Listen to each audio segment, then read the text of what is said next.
அஸ்ஸலாமு அலைக்கும் வரமத்துல்லாஹி வபரகாத்துஹு. அன்பான சகோதர சகோதரிகளே, இன்று இஸ்லாமிய அறிவு டே 3க்கு உங்களை அன்புடன் வரவேற்கின்றேன். இன்று நாம் பார்க்க போகும் தலைப்பு இஸ்லாம் சொல்லும் நல்ல ஒழுக்கம். இந்த விஷயம் முஸ்லிம் மட்டும் இல்லாமல் எல்லா மதத்தினருக்கும் தேவையான ஒரு முக்கியமான பாடமாகும். நல்ல ஒழுக்கம் என்றால் என்ன?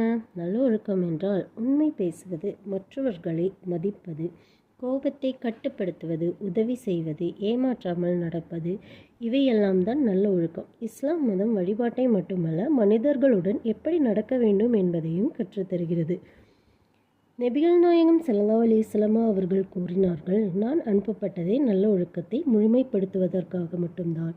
அதாவது இஸ்லாமின் முக்கிய நோக்கம் மனிதனின் நல்ல மனிதனாக மாற்றுவது. குடும்பத்தில் நல்ல ஒழுக்கம் இஸ்லாம் சொல்லுகிறது, பெற்றோர்களை மதிக்க வேண்டும், குழந்தைகளிடம் அன்பாக இருக்க வேண்டும், கணவன் மனைவி ஒருவரை ஒருவர் புரிந்து கொள்ள வேண்டும்.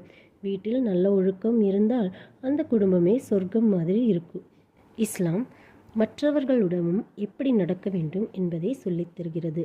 நம்மை காயப்படுத்தினவர்களுக்கும் மன்னிப்பு, நம்மை வெறுப்பவர்களிடமும் நல்ல நடத்தை, ஏழைகளுக்கு உதவி, பசியுள்ளவர்களுக்கு உணவு. நபிகள் நாயகம் ஸல்லல்லாஹு அலைஹி வஸல்லம் அவர்கள் முஸ்லீம் அல்லாதவர்களுடனும் அன்பாகவும் நேர்மையாகவும் நடந்தார்கள்.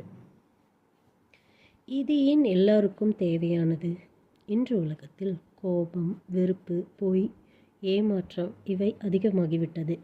இஸ்லாம் சொல்லும் நல்ல ஒழுக்கத்தை எல்லாரும் பின்பற்றினால் குடும்பம் நல்லதாகும், சமூகம் அமைதியாகும், உலகம் அழகாகும். குழந்தைகளுக்கான எளிய எடுத்துக்காட்டு ஒன்று. ஒரு குழந்தை பொய் சொல்லாமல், நண்பனை ஏமாற்றாமல், ஆசிரியரை மதித்து நடந்தால் அந்த குழந்தை நல்ல எதிர்காலம் பெறும். இதேதான் இஸ்லாம் சொல்லும் வாழ்க்கை முறை. அன்பானவர்களே, இஸ்லாம் என்பது பயம் காட்டும் மதமல்ல, அன்பு, ஒழுக்கம், மனித நேயம் சொல்லும் மார்க்கம். நாம் நல்ல ஒழுக்கத்தை நம் வாழ்க்கையில் கொண்டு வந்தால் அதுவே சிறந்த இஸ்லாமிய அழைப்பு. இந்த தகவல் உங்களுக்கு பயனுள்ளதாக இருந்தால் லைக், ஷேர் மற்றும் சப்ஸ்கிரைப் செய்ய மறக்காதீர்கள். இன்ஷா அல்லாஹ் நாளை டே 4ல் இன்னொரு அழகான தலைப்போடு சந்திப்போம். அஸ்ஸலாமு அலைக்கும் வரமத்துல்லாஹி வபரகாத்துஹு.